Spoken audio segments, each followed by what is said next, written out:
Ciao Juventini of the world, my name is Giuseppe, welcome back on the channel. Let me change my camera because it's a total disaster, of course. And here we are. It's a bit better, isn't it? Ciao Juventini of the world, my name is Giuseppe, welcome back on the channel. I hope you're all doing well. Pre-game of Fiorentina, Juventus. At the moment, as we speak, we should play this evening. We should play. You know that there are some problems in Firenze. There were some attempts, some tentatives to cancel the game, to postpone it.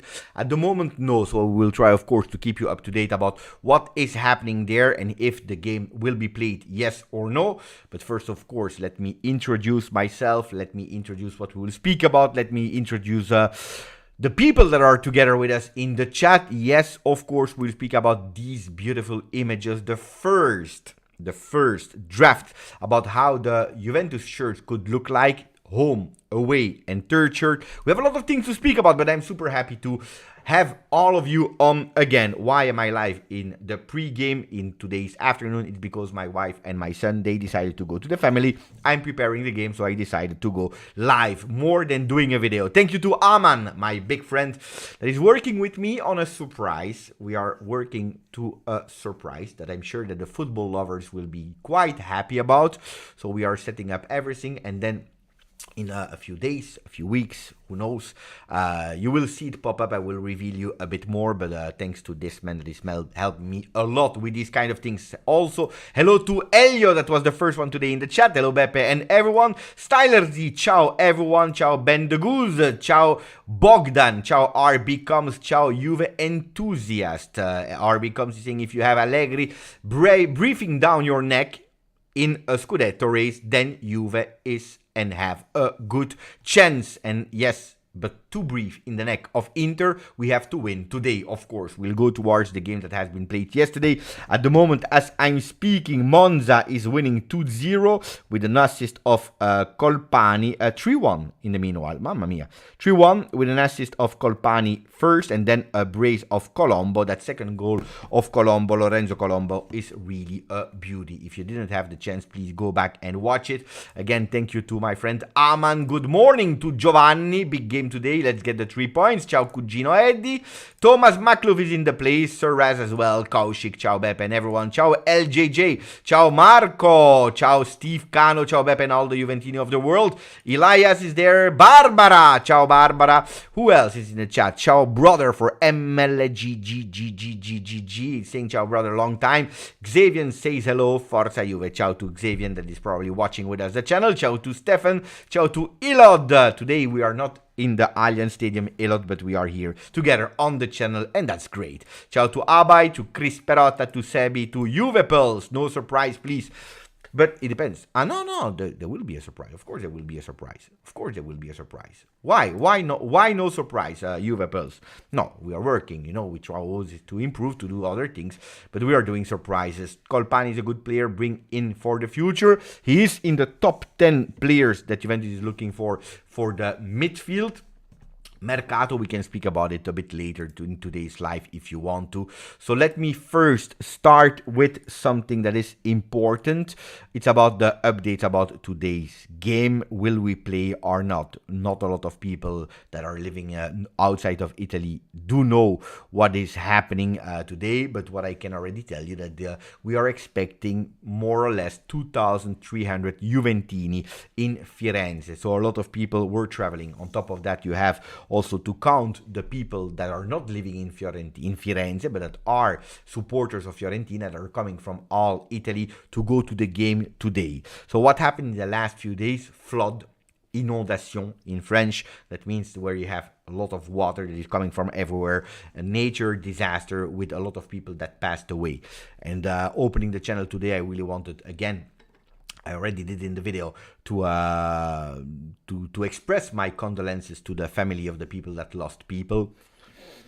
My point of view, football is important, but it's the least important things of the important things that are really have really a matter. So first, life, fourth, human being, first being sure that we are excluding every single risk. And these are the important things, because then you have no color in your shirt. I mean, that you support Fiorentina, that you support Juve, that you support Manchester City, that you support whatever, Bayern Munich, Inter, or whatever team, in front of these kind of natural disasters, wars, or whatever, there are no colors. We're all brothers and sisters, and I think that that's an important thing to mention. But what I don't like, of course, is the kind of hypocrisy from some people. That's something that I don't like, because, again, this has nothing anymore to see with people that are passing away or not, but it's the people that are alive that are actually doing some strange things, saying some strange things, which I didn't like. So what is the recap? With all the problems that happened in Firenze, the match was at risk for a certain moment.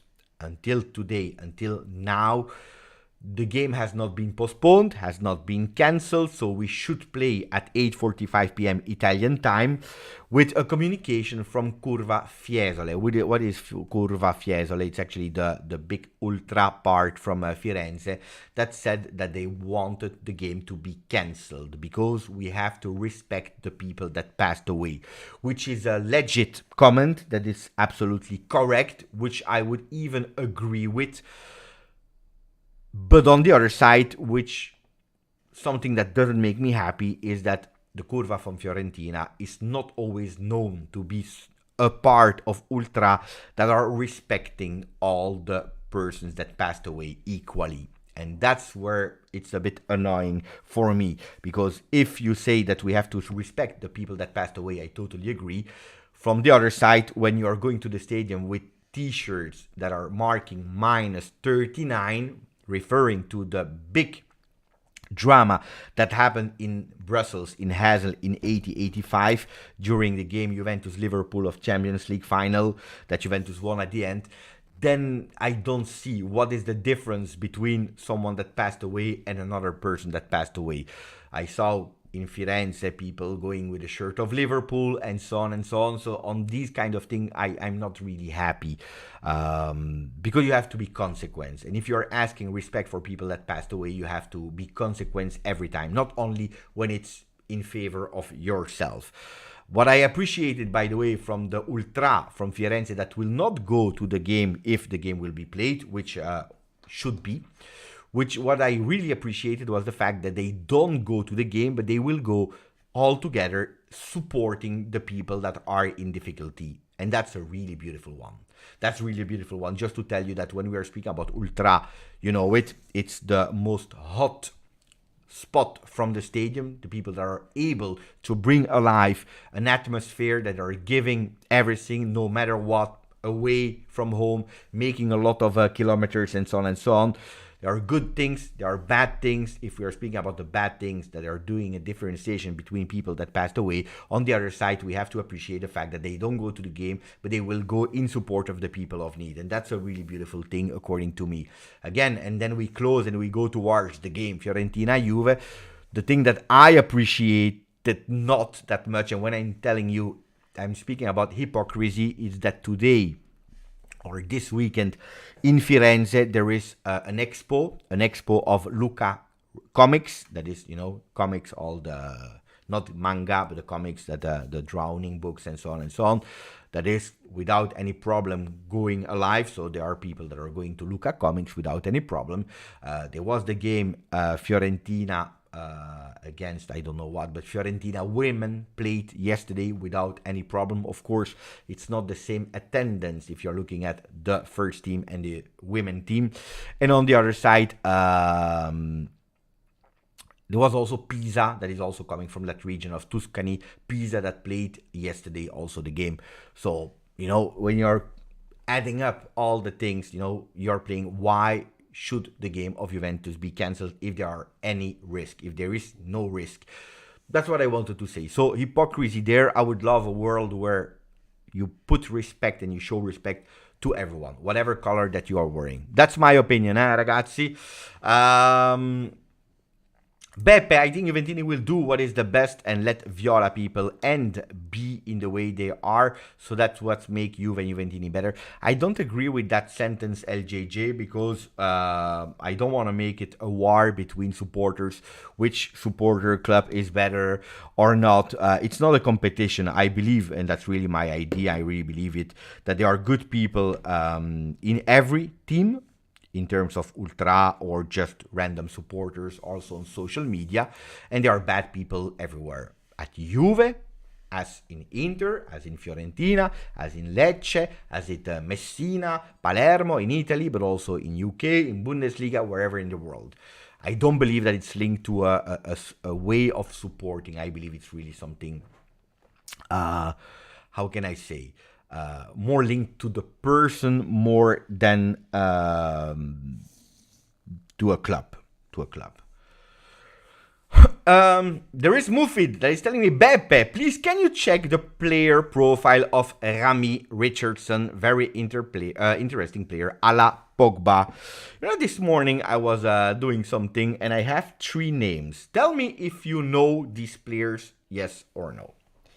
You see, I have 3 players that I need to observe a bit closer. Sunyutu Magasa from Monaco, Akor Adams from Montpellier, and Amir Richardson from Reims. The first one is 20 years old, defender from Monaco, French. The second one is Nigerian, 23 years old, Akor Adams is a midfielder, and then you have a 21 years old striker, Amir Richardson from Reims. So these players are on my to-do list to go a bit closer and observe the 3 of them from Ligue 1. They are quite interesting. Why am I doing these kind of things now and I was a bit less doing it in the past? It's because with Giuntoli we know that the surprise can be around the corner, and especially when you're going abroad from Italy. Liga is a really interested market where the prices are not sky high yet. So you see, this player, we have to observe them a bit earlier and a bit better, so that we are a bit anticipating what the people are knowing. And from the moment that the journalists are linking a player, we already know everything about it. Of course, it's a lot of extra work, and probably 99% of the players that we will observe and we will speak about, we will never have them in our club. But it is what it is, ragazzi. The habits do not change. My coffee is ready. I hope you are drinking your coffee. Okay, what do we start with? Ragazzi? Do we start with the first pages? Maybe you want to see the first pages of today from Italian football with Tutto Sport that is going with the duo Vlahovic-Federico Chiesa. Due contro tutti. Vlahovic-Chiesa, the two of them against everyone. We will go a bit later in detail. Gazzetta dello Sport, maybe I'm a bit too far, but I will show you the page that they did today. Gazzetta dello Sport is going with Lautaro. L'Inter è una dea. L'Inter is a dea. A dea is, how can I say, a kind of goddess. And why? Because that's also the nickname of Atalanta, that yesterday they were able to beat. I was expecting maybe a reaction from Atalanta. It came a bit too late, and never they were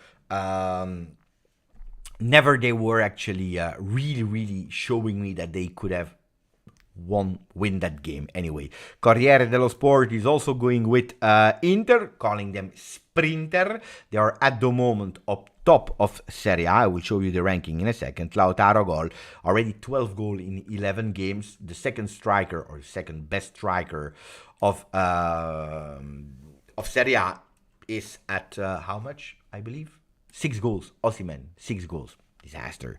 What a difference. Big season. If last year Lautaro waited a bit before warming up the motors, he waited after the World Cup, where in the World Cup he didn't do really well. Well, looks like he didn't stop because he's really in a big shape.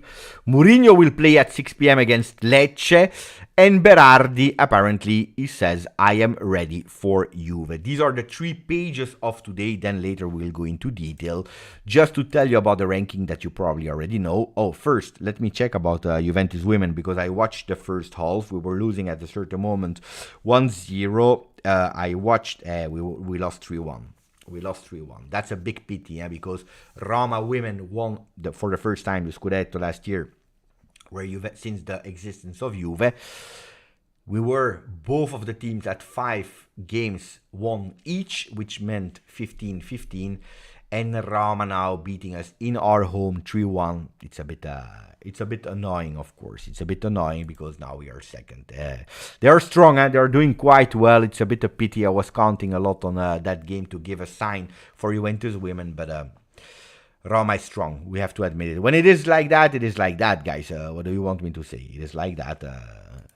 We lost. It's a pity, because the day started quite well with Juventus under 19 of Montero that played against Roma in their home. We were losing 1-0 and then we won 2-1 with a brace of Vacca.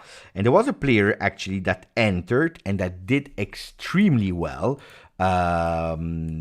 A fantastic player that a lot of people spoke well about him. I will tell you his name in a second. He entered in the second half and he changed that game. So if you want to put, a new name on your list of next gen under 19 youth sector player that you want to observe a bit, or to follow, so to also there anticipate, check the name of Crapisto. Crapisto is the name of our guy. Crapisto, good guy. Really good guy, really technical, really good player. A lot of people spoke well about him. Also, Agresti told me about him.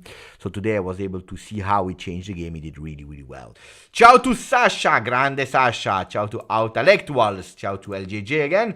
They think he is doing this season, but we will beat Inter. Lautaro. I hope so.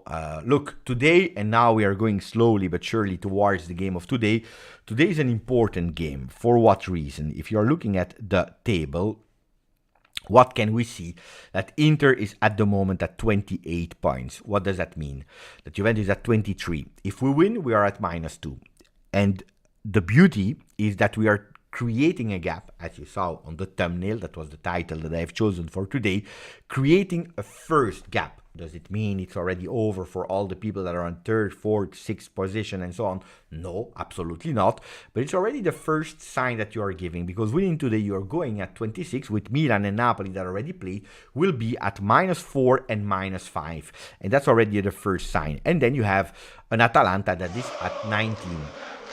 So Juventus winning today is doing not going at first place, but a really beautiful one. Why? Because you go there and you create a gap. So you have already, a margin, especially if you know that our first minimal objective is to reach Champions League. On the other side, if you are losing today, well, you are simply reopening all the spot from the second one below. And you're probably already saying, you know what? Inter was running, they lost a bit, but they are running again. So they are really, really, really ahead of everyone. And with 5 points on top of everyone after match day 11, only Inter can lose it. And that game against Inter that we will play after international break will be, yes, important to go again closer and to reopen in a way Serie A, but in that way you already open the door for all the other competitors to come and to enter that race, which would not be the same. Also because, I would love that, of course, the game by game, of course, there is first Fiorentina and then there is Cagliari. But it would be fantastic if we are able to beat Inter and being in the first position. It can already happen against Cagliari that we are first. It can happen after beating Inter. But being there, first position, going over Inter, would be just spectacular for a simple reason. Because you are sending a mental sign of strength that you are there and that not only Inter lost against their biggest rival ever.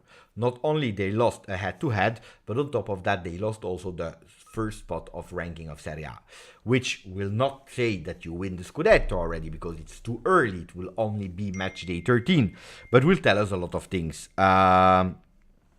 So that's an important one. Ciao Locatelli, grandissimo Locatelli that becoming a member like Aman first for 24 months. 24 months, it's 2 years. Mamma mia.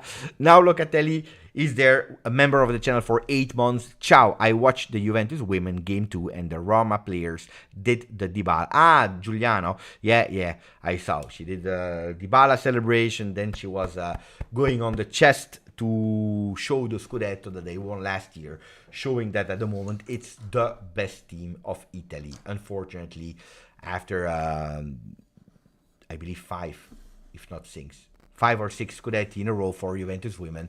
Unfortunately, well, things change. So hopefully Juventus, that is at the moment the second strength of Serie A women, can go back. But it's true, Locatelli, I watched it and I saw also that celebration where she did like that. And then the celebration at the Dybala, that is a bit a provocation. Yeah, it's true. It's true. Anthony Trimboli just joined. Ciao Anthony. An early morning live in Toronto. Ciao Beppe. I'm expecting 3 points today. Do you want to go to the first predicted lineup, or at least, no, not the first, but the last predicted lineups? We can go that. I can show you. Ciao Rico Franchi. Ciao Rico Franchi. And for the people that do not know, please follow Rico Franchi on YouTube. That is always delivering in terms of not only the music, that is doing some covers, but on top of that, on top of the music, he's also explaining the music, which, twice a week I go to his channel and I'm always watching with a lot of pleasure. So if you have the possibility, don't forget to follow Rico Franchi. So what is the predicted lineup? We go here with, let me take away this unknown player because these were the uncertainties. So Szczesny has been reconfirmed here. Szczesny into the goal. That defense, well, there was nobody that had some doubts. That is reconfirmed also because there are not a lot of possibilities with Alexandro and Danilo there. Only Huijsen can give some change to one or the other. A bit more difficult for Bremer, but of course, if Huijsen needs to enter for Bremer, for example, then it's Rugani that is stepping as a center defender with Huijsen on the left. If it's for Gatti, it's a bit easier. So that's first. Locatelli, Rabiot were 2 players that we had no doubt that they would play. Rabiot here. McKennie, according to the latest formation, the latest predicted formation, will be on the right side and not in the middle. On the other side, we have Miretti that will be a starter today, playing here. So Miretti, Locatelli, Rabiot will be the midfield of today with McKennie on the right. And then I already put Chiesa because he's the one that we knew would have been confirmed today. We had less doubts about that. So we are missing two men. Two men apparently has been chosen. It will not be Cambiaso, but it will be Kostic on the left. I will explain you why. And then apparently, even if in the latest hours, some people were saying that Dusan Vlahovic would start at the end, it is Moise Ken that was tested in the latest lineup. So that is the lineup that should play, except of last minute changes, because I don't know, a warm-up injury or a player that is not feeling well with diarrhea, and these kind of things are happening sometimes. Unfortunately, they are part of the game. Let me say thank you to someone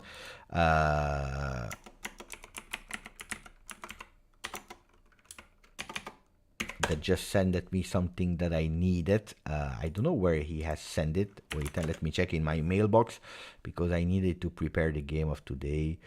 Did it arrive? Not yet. Okay. He told me that he will send it to me, so that's a good one. Thank you. Grazie. Okay, what about that lineup? Can you tell me a bit? Wait, because some people are telling me pay attention to DGF Boy. I think it's not the first one that I see that name, TGF Boy. So let me check, because I think that last time that we were live, we were speaking about it. Wait, and let me check if I can find. Yeah, it's not the first time. So TGF Boy, I'm really sorry, it's not the first time. So I've banned DGF Boy again on the channel. I repeat for the people. We started with the condolences for what happened in Firenze. I repeat, I already did it. This is not a political channel. This is not a religious channel. This is a channel that is speaking about football, about Juventus. Of course, football is part of the world, and in the world some horrible things happen, some beautiful thing happens, and of course it has sometimes influence on our mood, and sometimes we are touching up things. Again, my point on that one, and I repeat it every time, I'm not taking side because I'm not informed enough. Probably you will tell me, Beppe, you're stupid. It's so important. You should inform yourself, and you will be totally correct. But I'm a person that is pushing for humanity, and that is really devastated for people that are not even taking part of it and are losing life from one side for the other side. So again, last time I saw a really beautiful message that was recapping it. I don't remember it, but yeah, I'm supporting innocent people. I'm supporting good people from every side. Anyway, that's what I wanted to say and repeating it. But please don't start here. That you are coming and that you want to share your thoughts, I can understand it. I will tell you, please don't. And then we move on to other topics. Anyway, I hope that Moise will score tonight. Well, I will tell you even more, Barbara. More than Moise scoring today, I hope that the goal that he will score will be convalidated. That will be clear. And that will be okay and also given to Juve. Because it's not that Moise didn't score. He already scored 3 goals. And if we are actually putting it into context, Vlahovic scored 4. Chiesa scored 4. Milik scored already. Yeah, 1, I believe. Only 1. But the second best striker of Juve, after Vlahovic and Chiesa, it's Moise Kean. Then they cancel him, a goal is not convalidated, so it's not counting, and at the moment Moise has 0 goals. But in terms of improvement of Moise, we can say that really he's doing fantastically well, physically, technically, and yesterday also Max Allegri said also mentally. But there are some players like that are a bit, is it dangerous? No, I don't want to say dangerous. That are at risk of falling again mentally. In the beginning of the season, he said Weston McKennie is doing well. He's concentrated, he's focused, but pay attention because he can lose his focus. So he need to have consistency for the entirety of the season. Well, another one is Moise Kean. Are there other players like that from Juve, actual, the present team, but also from the past that comes into your mind when we are speaking about these kind of players that are losing focus? I'm not saying only in a game, but in a season. They come, they disappear, they are not concentrated anymore, or sometimes they go fantastically well and then they do something stupid. Is there some players that are coming like that in your mind? Rico, I would love to see Chiesa playing as a trequartista behind Dusan and Keane. That would be interesting. We need fullbacks. I don't think that this is a possibility now.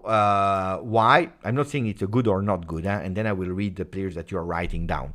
Why? Because if really we are playing with a trequartista, you will see Miretti going up and playing like that, okay? Of course, if Miretti goes out at a certain moment of the game, I don't believe that it will be Chiesa here, but it's more Kenan Yildiz that has that position and that is quite appreciated by Max Allegri. So if we go for a trequartista a bit more defensively, it is Miretti. If it's a bit more offensively, it will be Yildiz. If we really want to have Keane, Chiesa, and Vlahovic together, then we are probably going towards where is Dusan?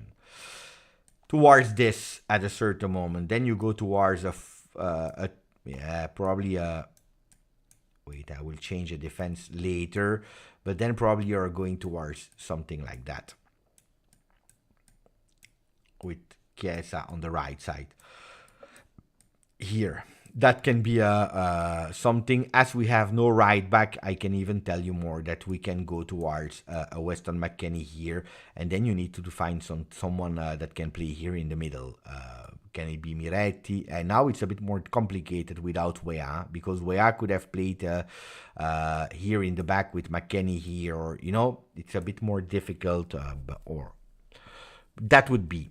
Chiesa trequartista, I don't see him playing immediately. So, did someone answer to the question that I asked about the players that are losing focus? Miretti, according to Saraz, is Miretti a player that is losing focus in parts of the season?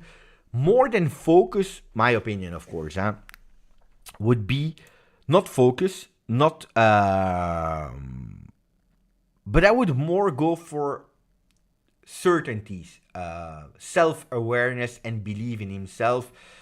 That's where I would a bit more go for Miretti. Bernardeschi was also a player like Miretti, losing not focus but certainties in himself.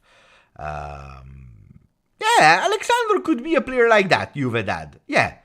You have some moments where you have these flashes and then it disappears, but without any reason. It can go from one game to another.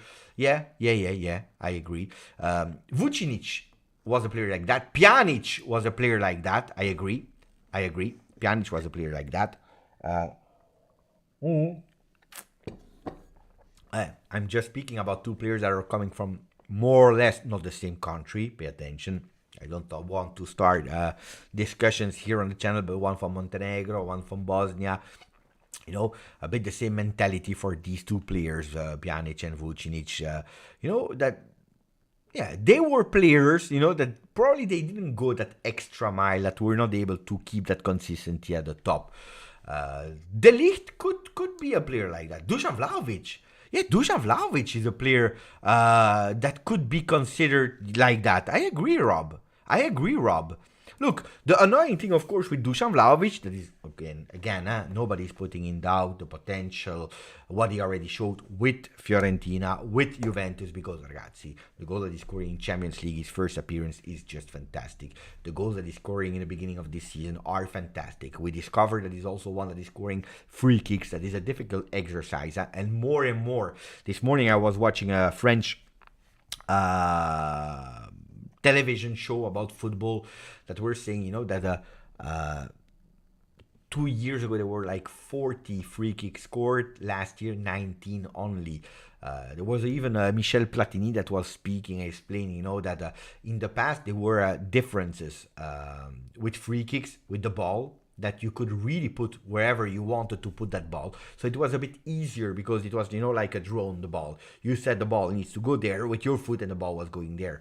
Now it's a bit more lighter. It's, like a bit floating in the air, which makes it sometimes a bit unpredictable for the goalkeeper, but also for the one that is taking the free kicks to really put them where you want to. On top of that, there is that newness of having a player that is going behind, that crocodile player laying behind the wall, that is taking away one option, because if it was not really used a lot of time, that we were going under the wall, well, you still had that opportunity to do it. Now a bit less. When you have that crocodile there that is laying, it's a bit more difficult. So a lot of the, and probably also the players became a bit more athletic. I don't know. So it's a bit more complicated now to score free kicks, and it's not something that happened only in Serie A. With, I believe, the first goal that was scored last game day against Milan from Raspadori. Before that, no free kicks were scored in Serie A. Crazy, huh? But it's true. Then, about coming back on Dusan Vlahovic, well, I hope that today Dusan Vlahovic can enter from the bench. I tell you that Dusan Vlahovic, I don't remember a game where he entered and he significantly changed the game. That's why, or he convinced me today, or I would not even let him enter. Honestly, and depending, of course, of the score, maybe you go towards 3 strikers because you need to catch up. I don't know, but I don't know. Is there someone that can help me? Which was a game where Dusan Vlahovic entered from the bench and changed the game thanks to him? I don't remember. Maybe I'm wrong, huh? Oh, maybe I'm wrong, huh? Maybe I'm wrong. But at the moment, I don't remember. Whoop. I remember doing fantastic things from the start, but from the bench, I don't know. Whoop. I'm trying to check. Wait, I will try to go on Sevilla, but we lost. Yeah. That's a good one. Let me check. Dusan Vlahovic. I'm curious now. Now I'm really curious. I'm waiting for the stats to receive them. So all seasons.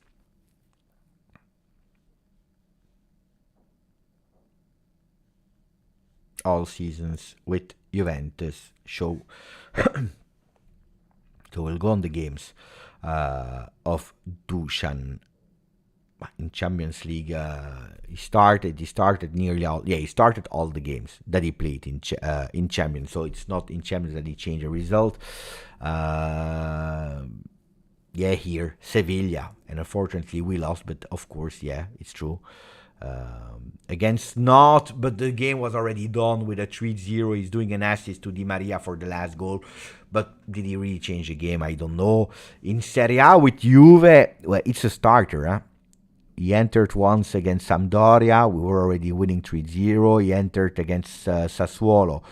I'm thinking about his first season. He didn't change the game. He entered against Fiorentina. Mamma mia. He entered against Fiorentina and we lost 2-0. No. Oh. No. Let him start, Max. Let him start, because here I feel already some negative vibes. Did you see what I discovered? He once entered against Fiorentina.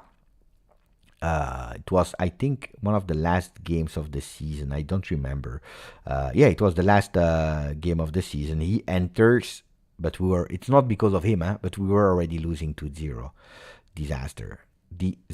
So no. Please no. By the way, it was Moise Kean that started that game. Kean Dybala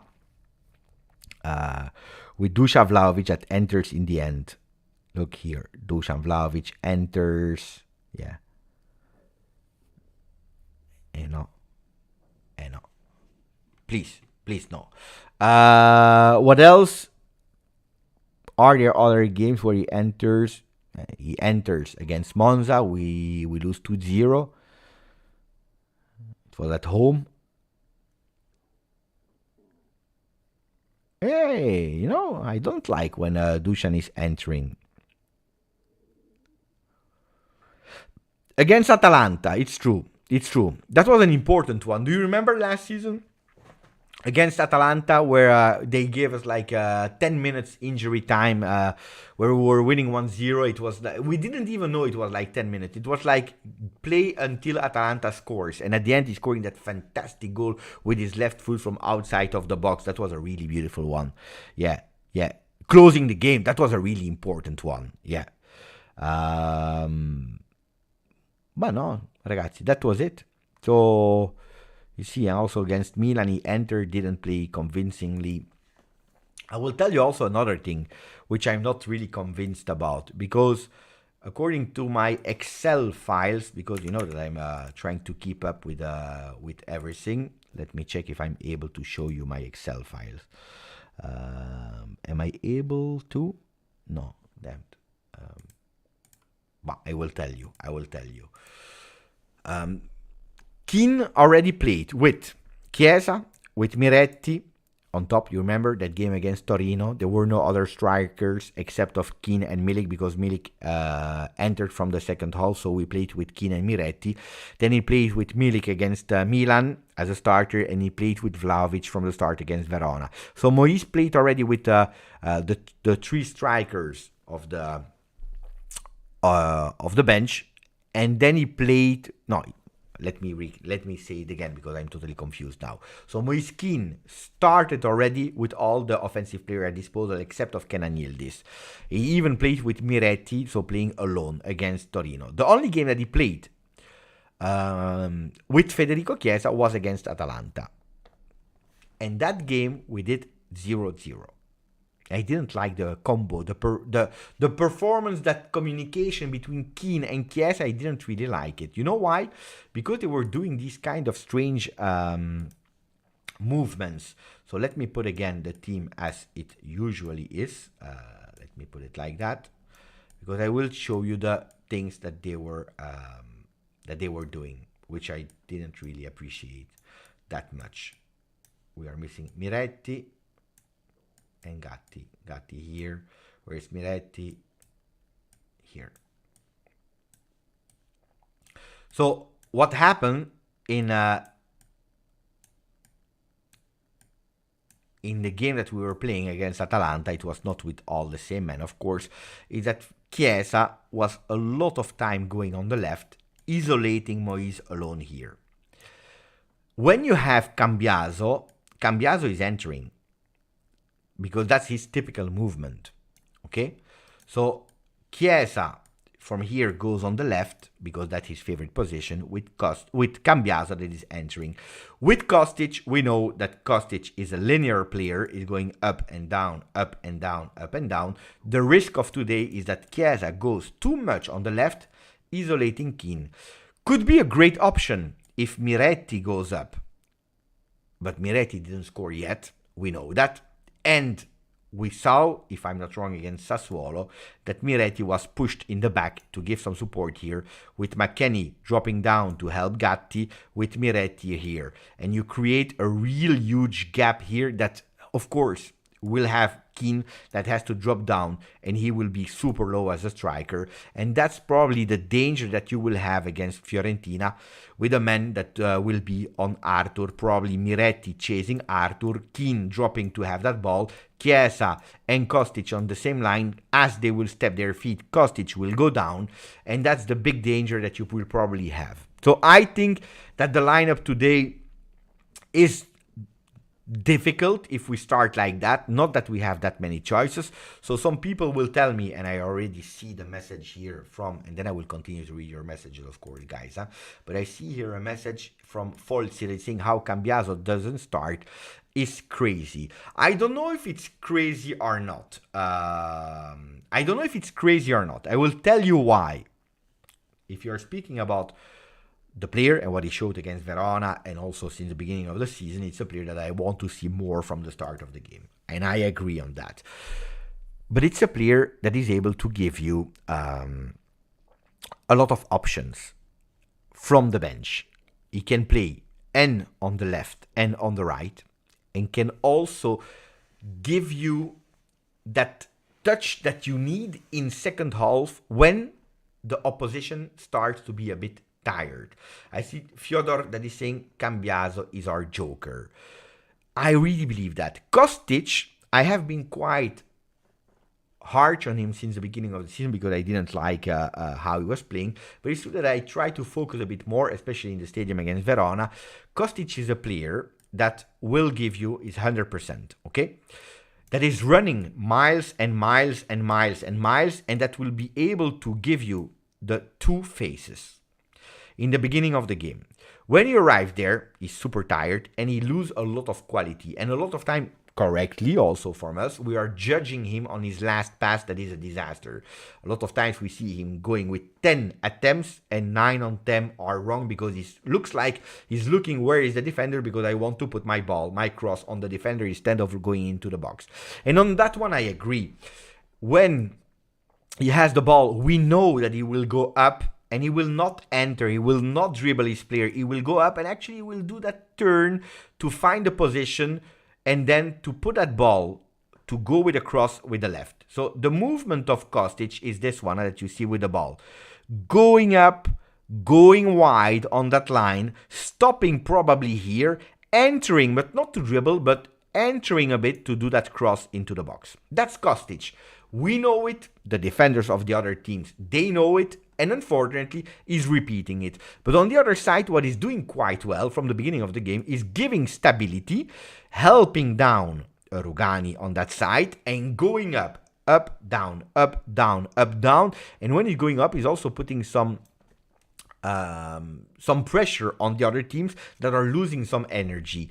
And when he's going out for a Cambiaso, we saw already that Cambiaso, with his unpredictability, can give you the unpredictability because he can go easily up linear, but also can go and enter. So it's a player that can give you two different options, still paying attention behind, going up.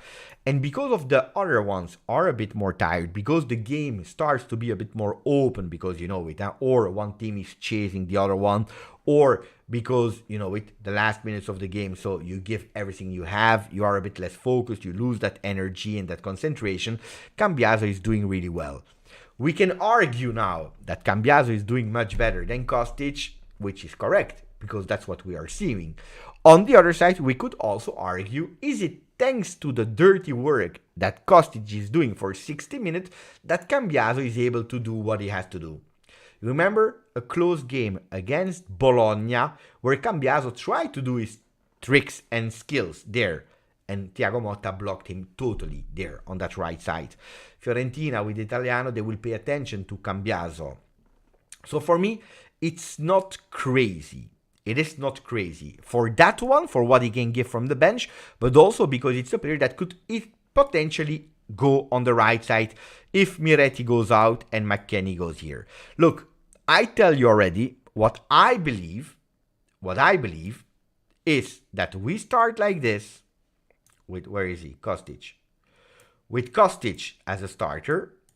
That's what I really think, yeah? Look, we start like that. And in the second half, 60th minute, 55th minute, Allegri, by the way, is always doing some changes towards the 55th. He's not waiting the 60th minute anymore. I would clearly see a Cambiaso entering. Where is Cambiaso? Here. But this time, he could enter on the right side with Miretti out, McKennie here, Cambiaso on the right side. Depending on the score, I think that there are huge chances today that we see back an Ealing Jr. there. Keep in mind these two changes and then you will tell me if yes or no I was right or wrong.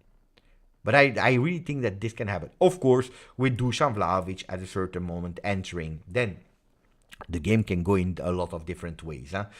Let me read a bit of your comments and your thoughts about that one. Thomas is saying Cambiaso on the bench is a strategic one. I believe so. Ciao Mohamed Youssef, if we don't scope early 2 goals in first half, then it will be a 1-0. Now it will be 3 points or 1 point at least for Allegri. Scoring fast against Fiorentina, I need to study yet. After the live, I will start studying the game because I didn't receive yet the file. I need to check what Fiorentina did and how they consider or not. What I can tell you already, it's a team that, yes, is scoring. Yes, it's a team that is scoring, but it is also conceding a lot. By the way, Cagliari Genoa just started for the people that are loving Fantasy League. Check it. So I will go with the...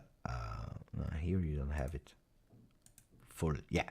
Okay, Fiorentina is a team that scored 18 goals. which are 2 goals more than Juve, but they conceded 14.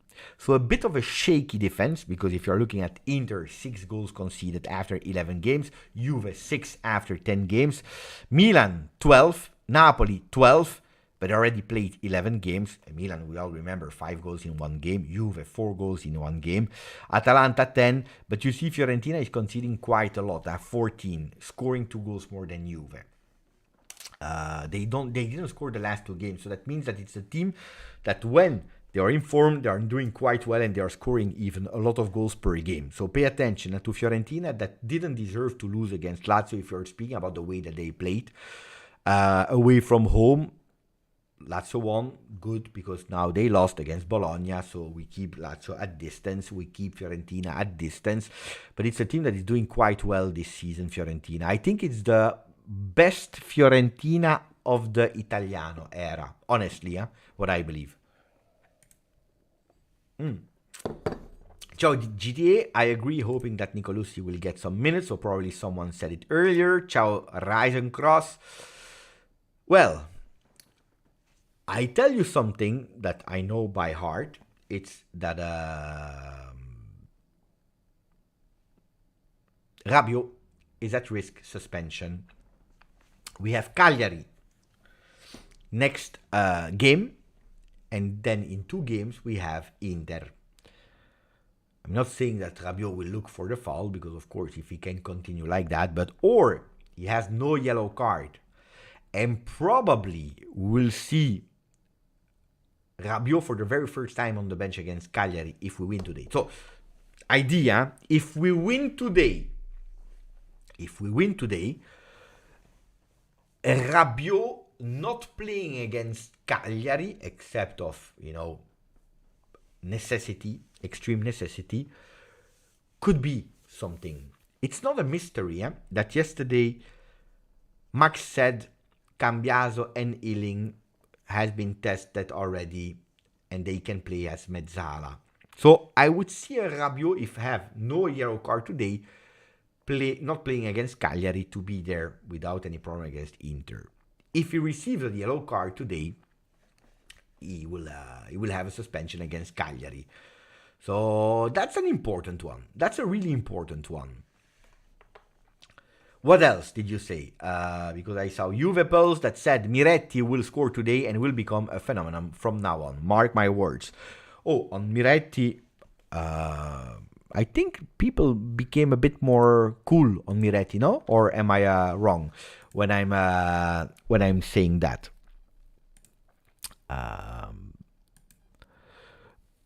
Because I think that there was a big tornado on Miretti with a lot of hate messages, overrated and so on. There are still these players, but I believe it's a bit more cool. On the other side, you know that on the channel I'm a big fan of Miretti. I think he did a really bad last season. From that Benfica game on, he had a lot of difficulties, but you see that the guy has talent. And I believe that if you want to really believe in that youth sector academy, in that next gen project, at a certain moment you have to support your kids. And what I saw from him against Verona is beautiful. He's really fantastic. Today I was also reading, just to tell you, and also giving credit to the source. Today I was reading Tuttosport, and I will show you that at a certain moment they showed us one of the reasons here. That's this page. Ecco il segreto per il primo gol. Here, the secret for the first goal. Fabio, meno generosità. Do you agree with that, Fabio? To score that first goal, you have to be a bit less altruist. So that's the reverse of selfish.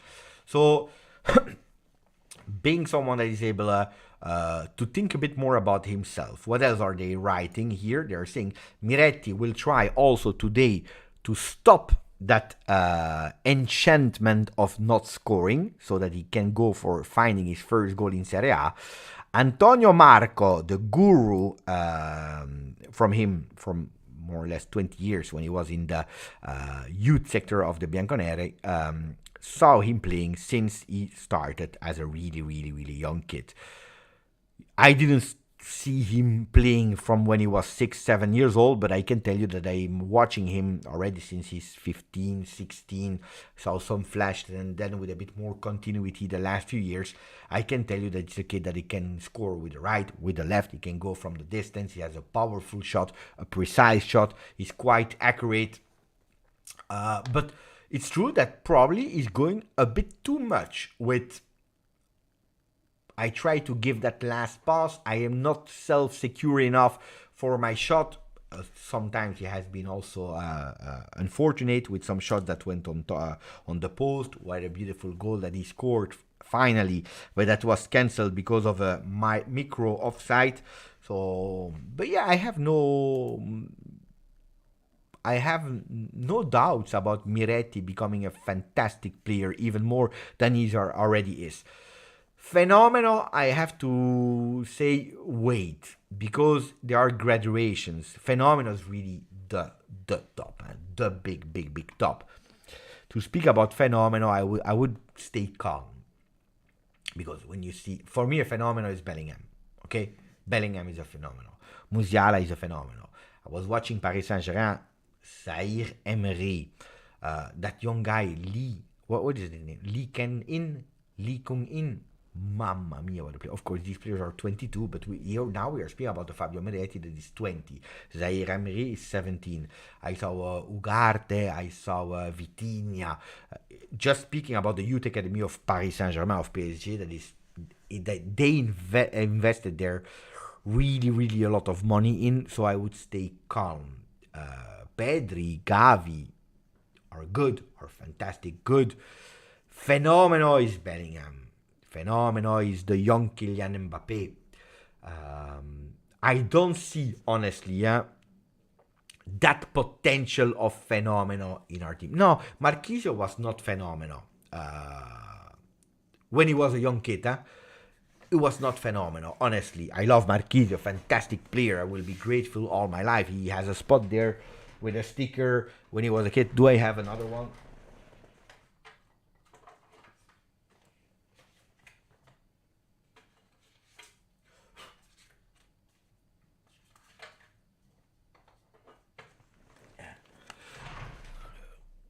Baby Marquisio, Marquisio, phenomenal. No, but the beautiful story of Marquisio, of course, is one of the first real players that comes from all the journey with the youth academy of Juve, and thanks to Serie B, he starts to play. He goes on loan one season at Empoli. He's coming back. He has a fantastic season 2011-2012, where he's even able to score 10 goals. You know it at a certain moment when there was a real huge competition with Marquisio, Vidal, Pogba, Pirlo, and we had to play with 3 instead of 4 midfielders. Well, he was the first one on the bench. But that doesn't mean that Marquisio was not great, but phenomenal is something else. Now, again, I don't want to be perceived as someone that is lowering the love that I have for Claudio Marquisio, that is in my heart a phenomenal. Then can we speak about the world phenomenal? He had the flashes of world phenomenal. Yeah, he had the flashes of phenomenal. If you take the entirety of the career, I don't know if you can rank him there. But it's not bad, huh? It's not something bad, huh?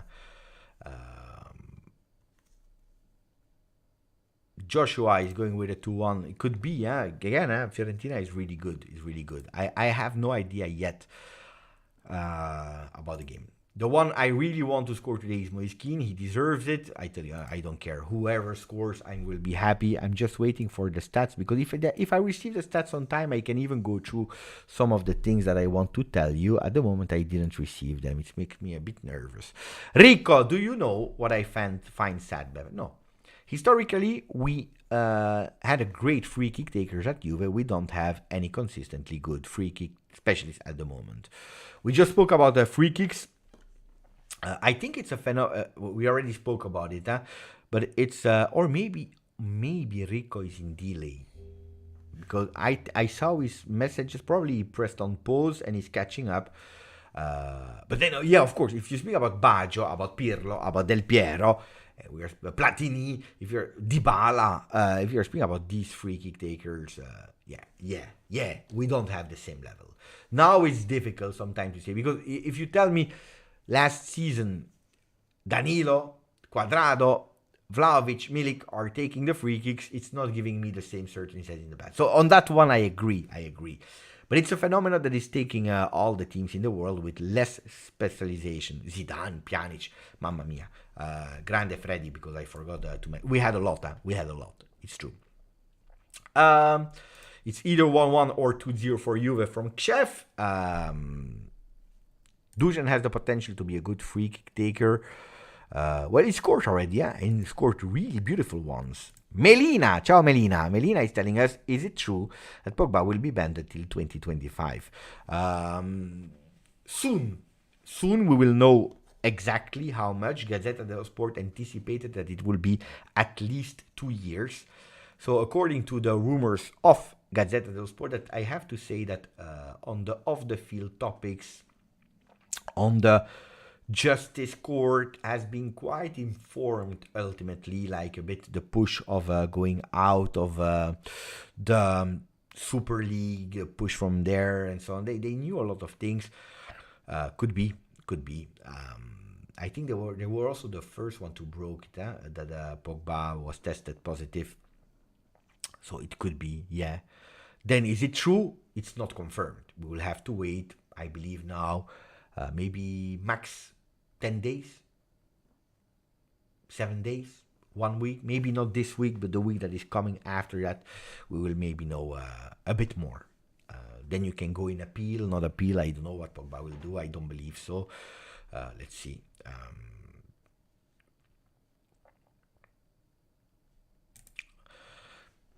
It's a tough one, eh? Of course. Look, if it is one season, I don't think that the career of Paul is over, because I believe that mentally, knowing that it's only 1 year, he can really come back to a big level. Why? Because he's going with one objective. Because you know it, he was not at 100% physically this year, and the risks of anticipating of the will of going faster sometimes created some problem where he entered the game, he played 10 minutes and then he was injured again. If he knows, for example, that he would be banned for only 1 year, he can stay away from the playing games and recuperate, but at 100%. And that could be a good one. But of course, more than 1 year is tough. It's tough because you're already 30, of course.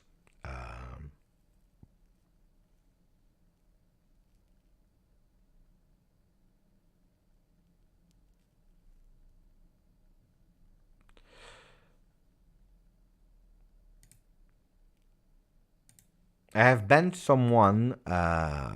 No, banned. I have suspended someone because I saw some strange messages that I didn't like. So pay attention. That's why I lost concentration. What else was Tuttosport telling us today? They were speaking about the things that we had to pay attention to Fiorentina. I will show you a bit the tactical part of it. Arthur, that is taking slowly and surely also the lead of the midfield of Fiorentina. You see Arthur here taking the lead. In the picture, we see the ex-Juve player that goes and drop down until the defenders to start to build from the back. Okay, it's a bit what Locatelli is doing from game to game. That's something also that we know already. Bremer has huge difficulties to build, especially with his left foot. And that when a bit in difficulty, when he's losing a bit of certainties, you see Locatelli that is dropping to start. Well, Arthur is doing exactly the same. It's a player that loves to play horizontally, not that much vertical. That's also why you don't see a lot of players here that are going in front to take that ball, because he loves to take that ball, carry it, and then give it on the left or on the right. So pay attention to Arthur.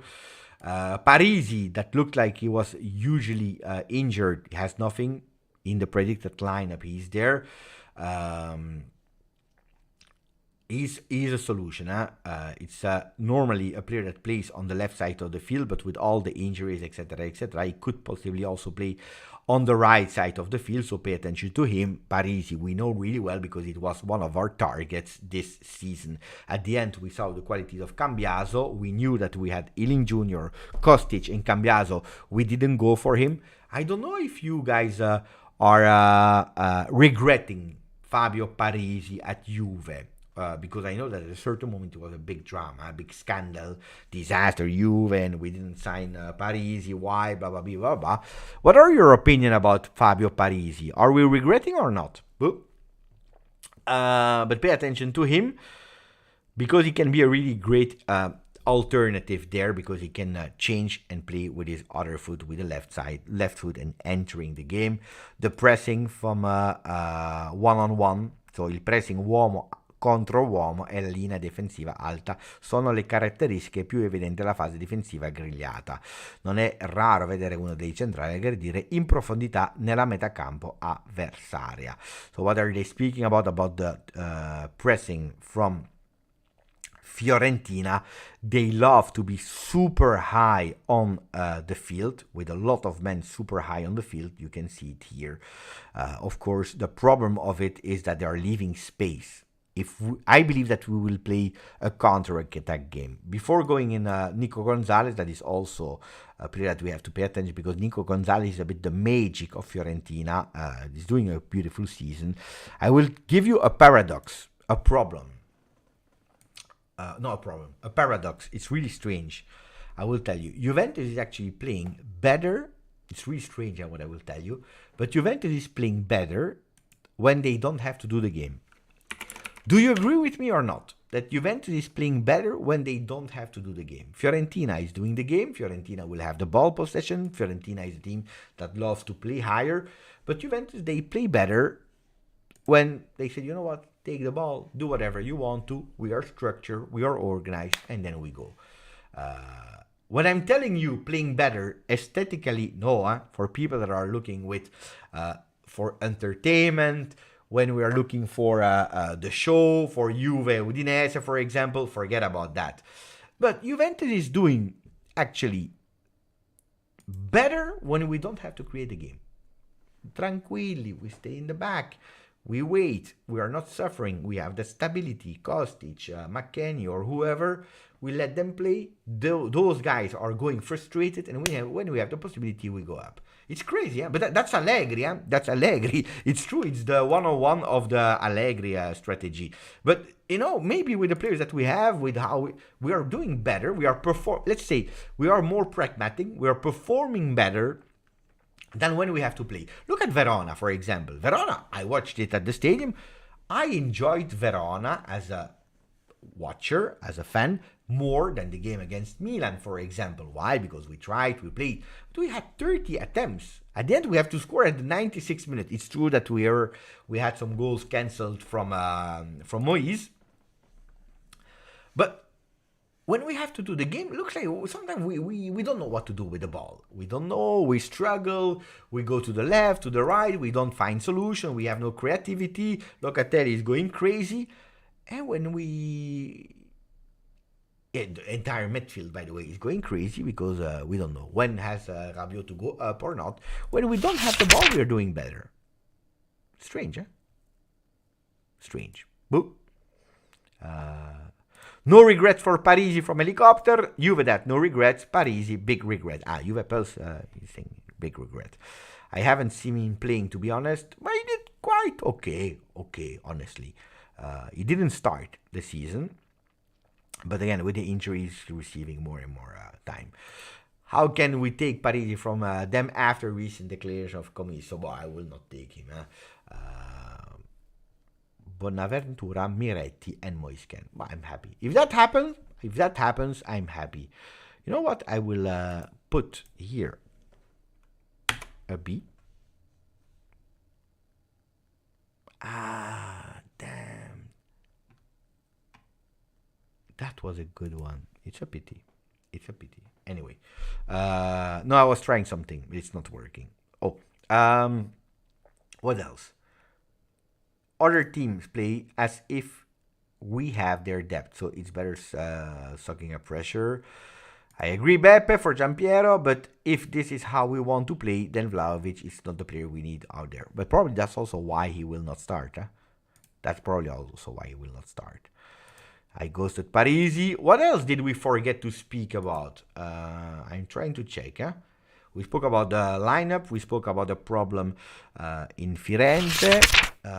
We spoke about the tactics of Fiorentina that we have to pay attention for. That if they don't score could be an advantage for Juventus. How crazy a paradox that it is. Miretti that needs to be a bit more selfish to score his first goal and unlock himself.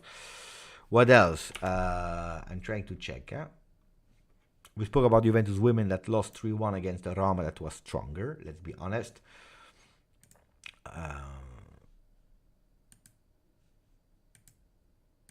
I'm trying to check in the pages as well if there's something that we forgot. Let me know, In Gazzetta dello Sport they were showing about this one. Juve non puoi sbagliare. I agree, Juve you can't miss. You can't do mistakes today. You have to win. Because again, if you don't win, if you lose today, you are reopening Serie A, but not from the title of Scudetto, but from the second to the other ones. Because again, I had it here. Where is it? The tables, the standings. If you lose today, you keep 23, Milan -1, Napoli -2, then you have Atalanta, which means that Fiorentina would go at 20 at -3. So you're reopening it, and you're also giving Inter the lead because they are going up with +5.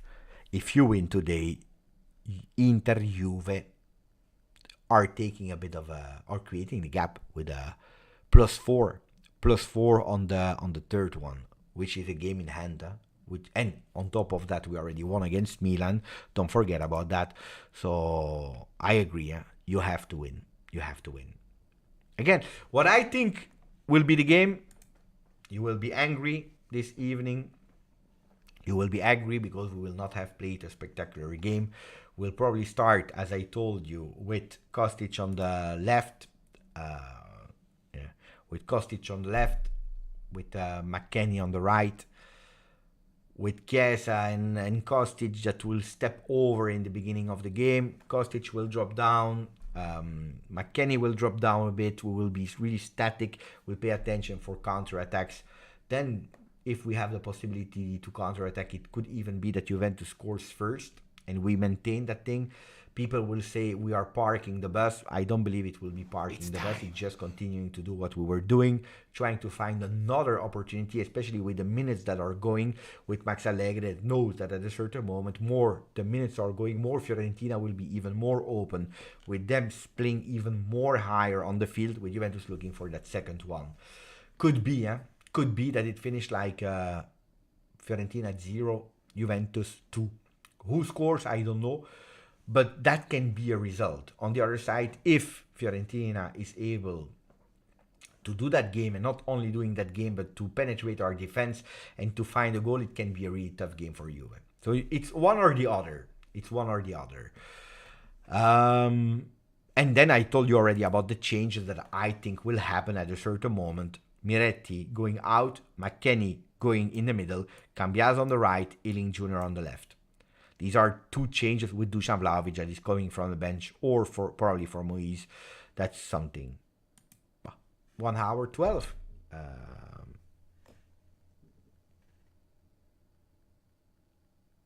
Okay, now I will ban up Samat because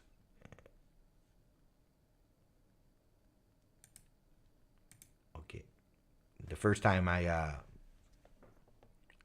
put him in timeout, but now it's time. Thomas, how bad a draw would be? For Juventina, when we were speaking about draws, it's never beautiful. So I hope not. Would it be? It's better than losing, of course, because you go at 24, but you're still at 4 points from Inter.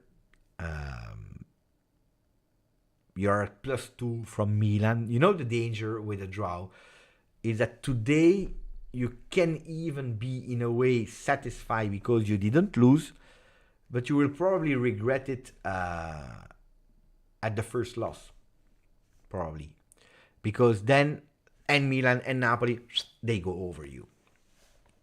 That's actually the big problem, I think, of a loss. Did we increase it? Oh, beautiful. Oh, beautiful. I didn't know. I didn't know. Beautiful. I went from 80, how much? 27,600. Let me check if I can. 87 to 91. Oh, four new Juventini on the channel, which I'm happy about. Thank you. Grazie, Juventini. I'm happy. Thank you. Really appreciate it, my friends. Then, no, today it would not be really bad if you're speaking about single game. But you're at -4, so it means that if you win against Cagliari, Inter wins again. That win against Inter, you're at -1. You don't go over, so would be annoying. Would be annoying, but of course, depending how that draw comes. If you're losing 2-0, you're able to do a 2-2. It's mentally, it gives you a boost because you were able to catch up and you're still in the run and you have a positive result. That would be after Sassuolo. It would be the 1, 2, 3, 4, 5, sixth positive result in a row in Serie A for Juve. Yeah, if it's coming after you are leading 2-0 and they come back on a 2-2, that's a disaster. So it depends how it arrives. Ryan, why is Fiorentina always trying to be like Napoli or Inter when it comes to Juve? They should be proud of Juve. We fund them because they are our youth league. They are our youth league. Not only they have the Viola Park that we paid for them. They could be really proud, but yeah, they need to find a rivalry. And Juve is the most hated club in Italy, so we know it. So, the jersey of 24-25. Maybe that's a good topic to end. Of course, you know that when I see the shirts, I never spoil what is true or what is right. That's always important to say because, I'm working for Juve. I have sometimes some things in anticipation. Then I can't tell you what is right or what is wrong because it's normal. But I can comment what we see online.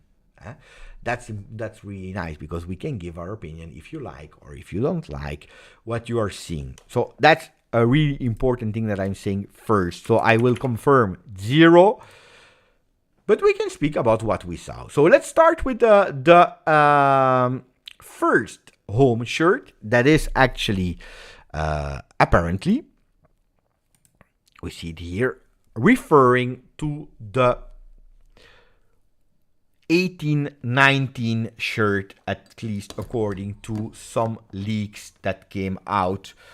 You see the 18-19 shirts that I have here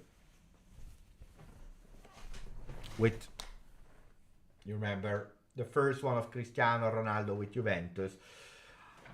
Did I like that shirt? I think it's an iconic one from the past because Ronaldo. We won the Scudetto, so it's an important one. By the way, the Scudetto fell off. It was more complete. Is it an ugly one? No, but I have always been obsessed with that big H that you can see, because actually it's a big H that you can see. You see it here? And that has always annoyed me. Here, that one, here that you see on the left, you see these two thick lines, because apparently, according to the rumors, they are going with two thick lines. Are the thick lines black or white? We will see it. The 3 stripes on the shoulders, because we continue with Adidas.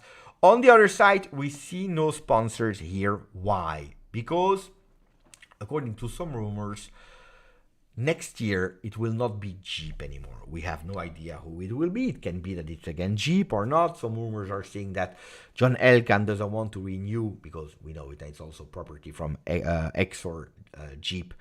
So we don't know, and that's why La Maglia Bianconera didn't go with Jeep. Of course, if you are going with Jeep, you will have to put it again in the middle, because it's horizontal written of 4 letters. You will create that H again. So I know that Recornaldo, for example, that is a huge fan of Cristiano Ronaldo, when he sees that shirt, for him, it's really the ultimate Juve shirt because it's the first real one that he loved with Cristiano Ronaldo at Juve. A lot of new Juve fans from that era will be happy because they go back to what is for them the initial Juve shirt. According to me, or no, according to me, if I think about Juve, the shirt that really comes in mind to me, that should be, a bit the pattern. Then you change, of course. But that's the Juve shirt, according to me. This one, and then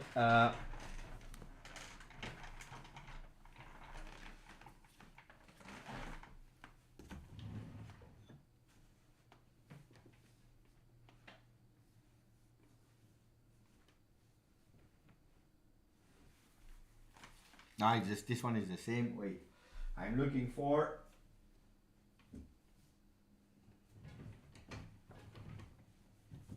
But I don't find it directly. It's the one of Danone with also the stripes. So for me, it's a bit more stripes, than two huge ones. But it's not bad. Huh? We see here the difference with the one of 1819 is that it looks a bit more darker than the other one. A bit more black accents than white accents. I would not say no to one more stripe. But anyway, that's the shirt. Then it depends. Huh? Also, one thing that you have to keep in mind, these are drafts, projections of shirts. They can be totally, completely different. It's not that someone saw the shirt, but it's actually the rumors that come that are saying, hey, it's a bit... The idea is to go towards 1819 with two black stripes and three stripes on the shoulder. And from there, they're starting to build one. So pay attention. Don't get too much with affection or you say, yeah, that's the one I want and we can't change. Otherwise, you will probably be disappointed. A lot of time it's like that, huh? Because we are when? In November. In November, we have the first... I kissed my wife, probably a hair from my wife was there in my bear. Oh, probably that's the thing, huh? People, they see this one, that's the one, and then they have that one, and every other construction build up from the shirt will totally change. So that's the home. Then we go with the away one.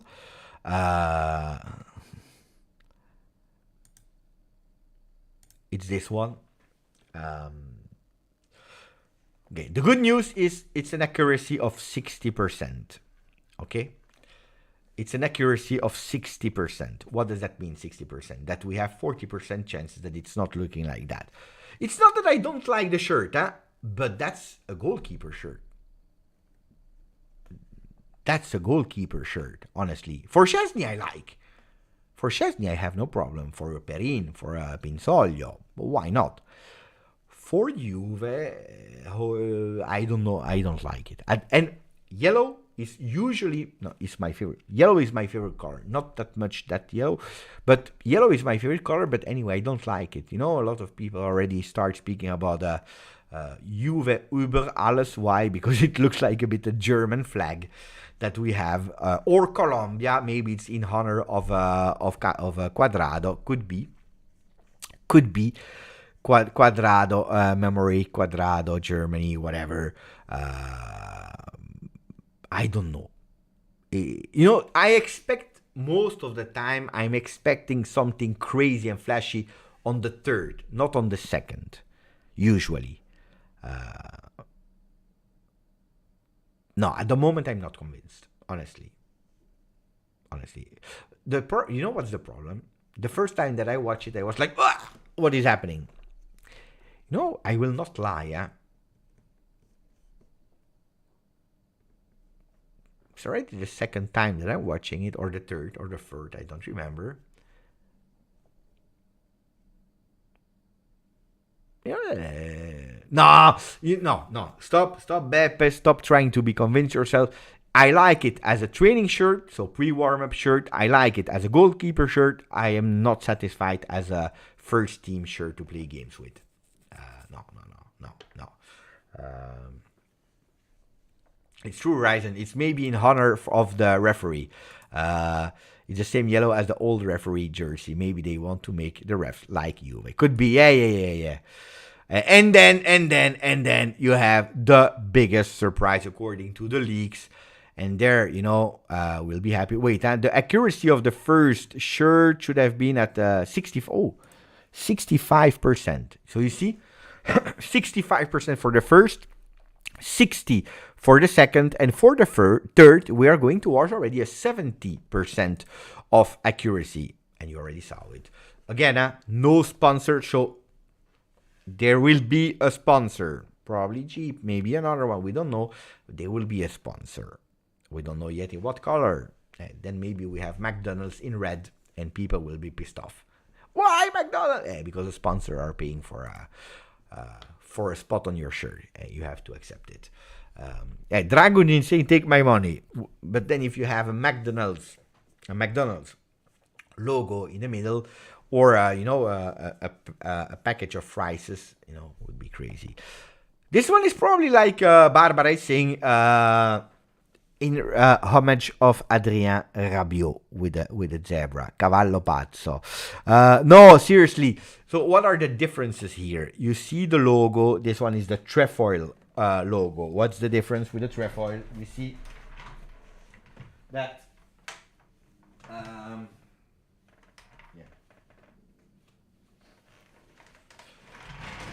You see that, for example, Adidas has always worked with the three stripes, but with the word Adidas to read it, okay? For their sport line from this season, we changed with only the three stripes, and there is no Adidas anymore, which you will find again, because this is the sport direction of Adidas, which you will find again next year. So it will not be anymore with the name Adidas under it, but just the three stripes for the first and for the second shirt, home and away. But the big difference is that you will see here the trefoil. What is the trefoil? It's actually to represent their vintage retro line of Adidas. I can already tell you that if it will be confirmed, it will only be for the 5 elite teams, that trefoil shirt, okay? What are the 5 elite teams from Adidas? Real Madrid, Juventus, Manchester United, Arsenal, and Bayern Munich? Yeah. These are the five elite teams of Adidas. So only 5 teams will have that trefoil logo, okay? They go with a charcoal black, deep gray tone of shirt, uni shirt, so no mix. And then, of course, what is actually making people going crazy, it's the comeback of the zebra. A zebra that was used, I believe, in the years 70. Let me go back.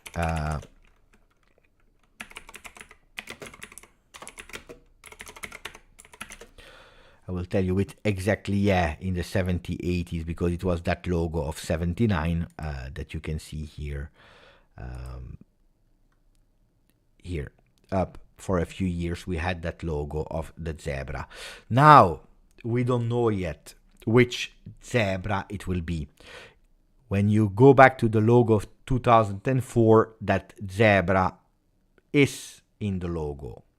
The zebra is in the logo of the 90, is in the logo of 71, etc., etc. So we always had a zebra. So it could be a comeback retro style of the 2004, could be an older one of these ones with the zebra inside, but can also go towards this one, the zebra only, which I believe more. First, they started with this kind of anticipation, like maybe this one a bit more. Now they are going more towards the big zebra. I tell you, it's beautiful, huh? It's really beautiful. It's fantastic. It's really, really, really beautiful. Honestly. Then, of course, depending also on the sponsor that you will have, I know that people will complain because now people will expect that one with the golden details. And whatever you will do from now on, it's over. Nothing will top that one anymore. But it's a projection with 70% accuracy. So it can change totally, but it's really beautiful. Huh? I like that. Again, exclusivity. Elite clubs only will have the trefoil that I am a big fan of. I'm a huge fan of a trefoil logo. They want to boost again their vintage line. I believe personally that Adidas did wrong in not pushing a lot their vintage line already in the past. They could have done much better. I think they started already with Arsenal with a special collab. They did with Juve. Do you remember with the black sweater I have, total black with a trefoil? Also, that's that pant, that sweatpant with a trefoil logo. So no, going back to vintage, it's nice. It's really nice. And then I believe, that third shirt is fantastic. When you go with vintage, that would be the nice thing. Home, traditional as possible. Second, a bit of fantasy, but the fantasy with the colors of the club. Yellow, blue, pink, black, white, these colors. And then you go with a retro look to the third shirt. Then it makes sense. Then I want to give my money. Yeah.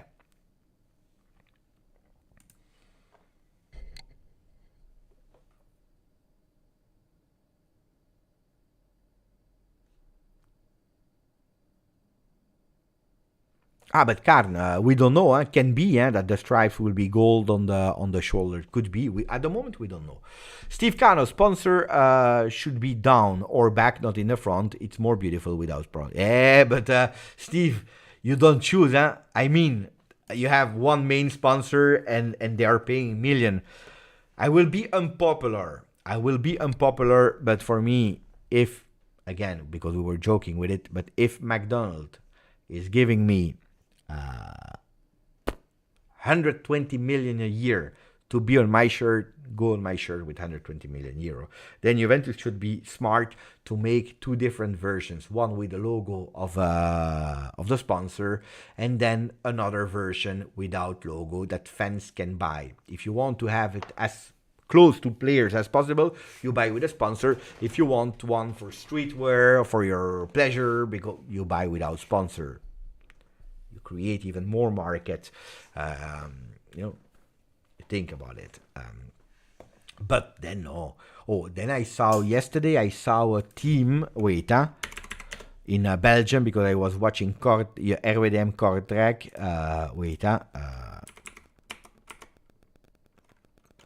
Kortrijk FC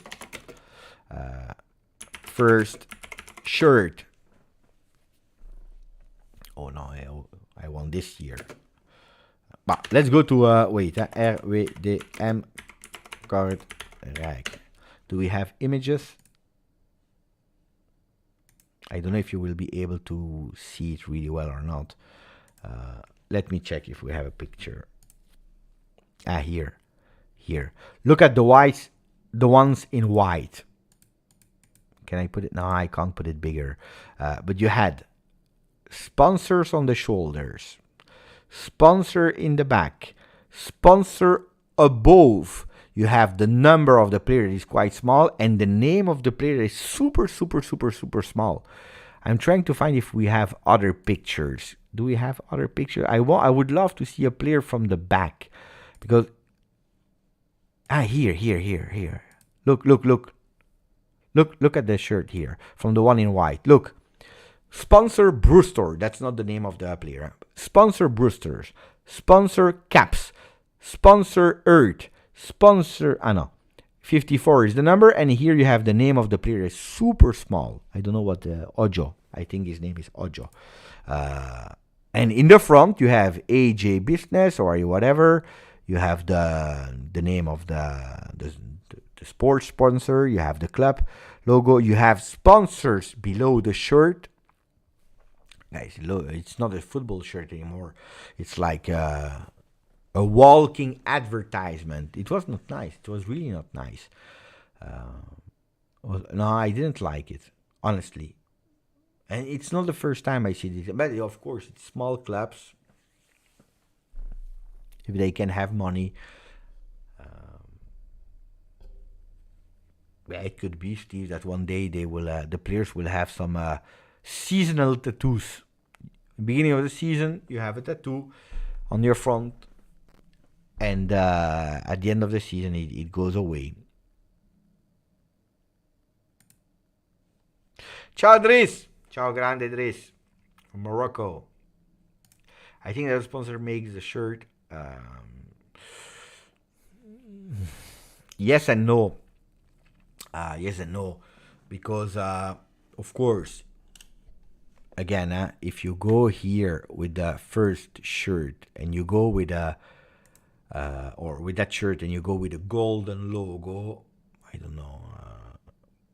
Give me a golden logo. Which could it be? I don't know. Golden logo.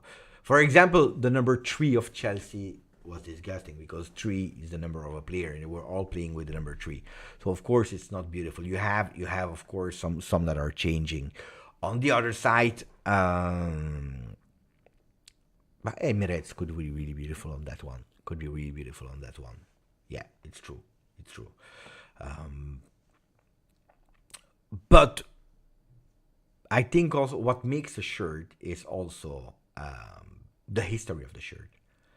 The Kappa shirts, again, I will say it forever and in eternity. There were some shirts that we took, like that today we say they are the most beautiful ones on earth, but I can guarantee you that when they were out in the past, and of course it was not the same as today with internet and so on, but I can guarantee that people were saying, "Mamma mia, disgusting shirt! What did they do? Why can't they go even more traditional like it was in the past?"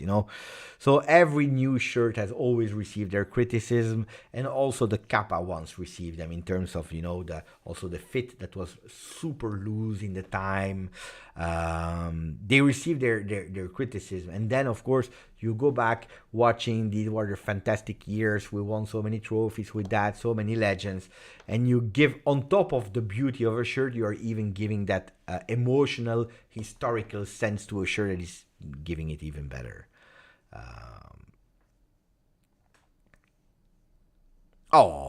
That's the best news to finish the live with.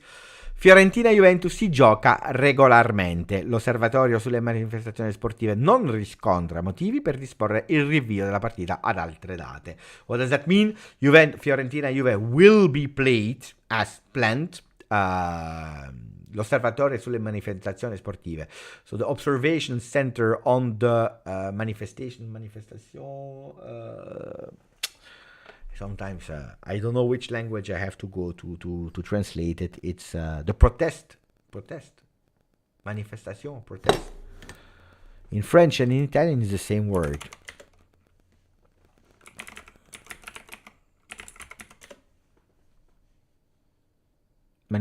Demonstration, manifestation. It also exists. So the demonstration, the observation on the sporting demonstration of manifestation, whatever, they didn't find any argument, motive to actually postpone the game or cancel the game. So it will go through. So today, Fiorentina, Juventus. We spoke about. I think now we really spoke about everything. What I will do now is starting really to prepare the game. Let me check if I received or not in the meanwhile the files. Yeah, I received them. Okay, maybe we finish with a little quiz. Okay, little quiz about Fiorentina. The gnome is there. The gnome will always be there. Okay, little quiz about Juve. Who can tell me how many goals Juventus scored in Serie A against Fiorentina until now? How many goals? I will tell you. Today will be game... Let me count. Wait.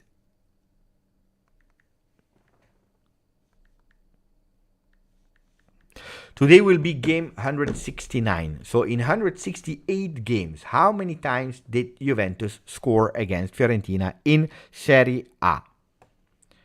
187, more, Thomas. More. 154, more, Daniel.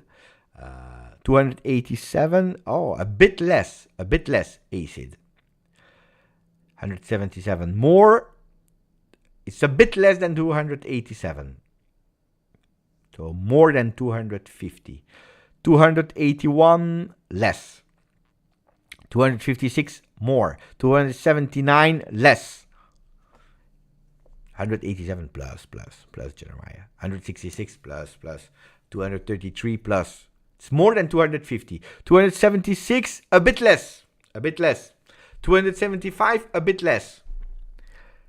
264 plus. 281 minus. 275 plus. 273 minus. 272 minus. Attention, we have the first one. Musti won. Musti the first one that guessed it. 270 goal. And GTA Bianconero as well. 270 goals against Fiorentina until now. 177 are the goals that we conceded against them. It will be game 169 in Serie A. We won 80 times against them. We drew 53 and we lost 35 times against Fiorentina. I tell you, the players that are at risk of suspension is only Rabiot. All the other ones from Fiorentina have no problems. They will all be available, so there is no suspension at the moment. Players that already scored for Fiorentina: Gonzalez, Nico with 5 goals, 4 for Bonaventura, Lucas Martinez 2, and then Alfred Duncan, Kouame, Biraghi, Brecalo, Nzola, and Mandragora, all of them 1. Mandragora X, like Arthur from Fiorentina. Vlahovic 4, Chiesa 4, 2 goals, Milik 1, Locatelli, Rabiot, Cambiaso, Danilo, and Federico Gatti. If you are looking at let me check if we can do another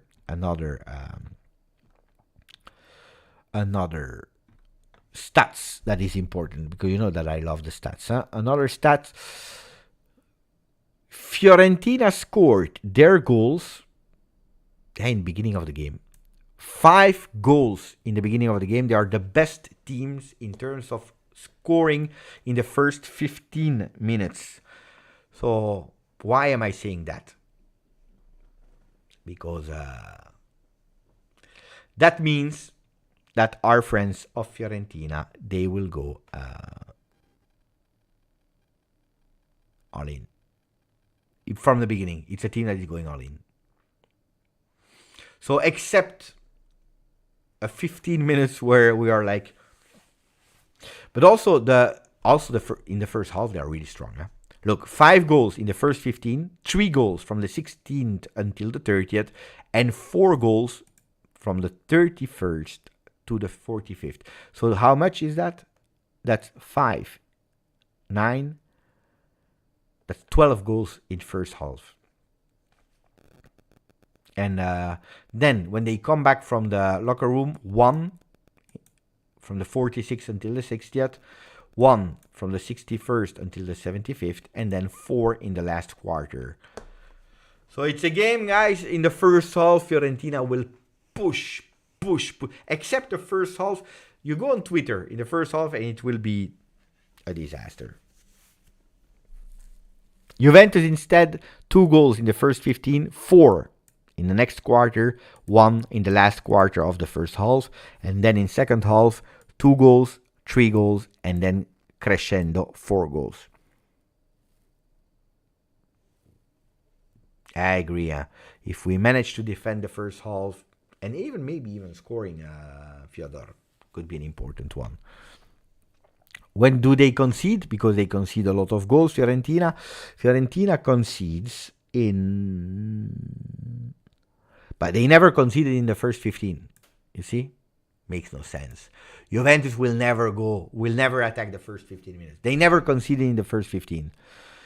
They then concede 3 goals in the second quarter, 1 goal in the third quarter. When they are coming back from the locker room, that's where they are actually the most vulnerable. So expect maybe a Juve that is going strong in the first 15 of the second half, because that's where Fiorentina conceded 5 goals. Then 2, and then they finish with 3 goals conceded in the last quarter.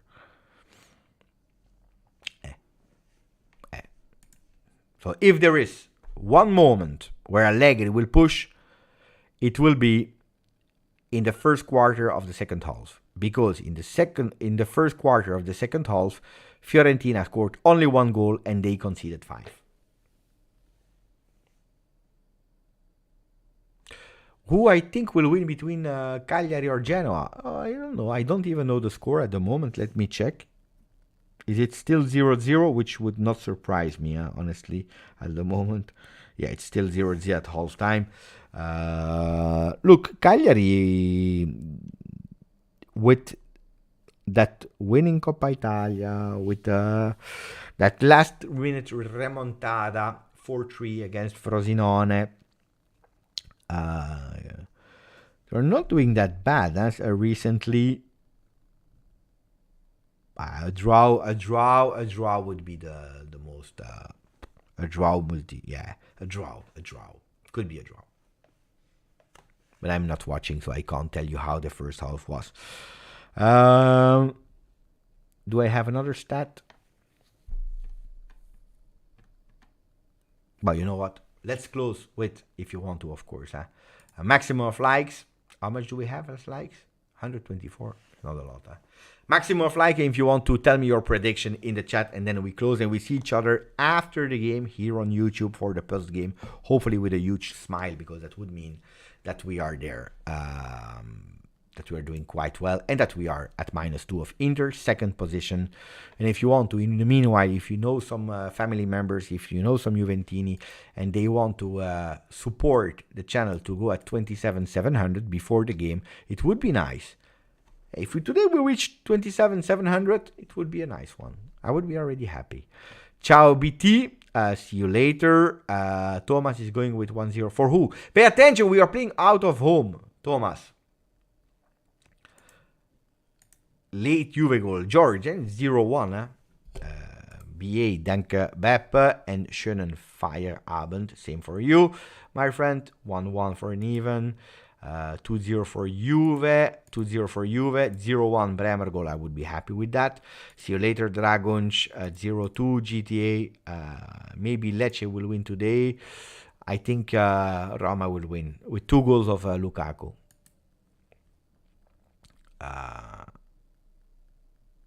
Let's see. 4-0 win for us, Endrit. Thank you. That would be nice. Ragazzi, grazie. See you later, forza Juve. Ciao.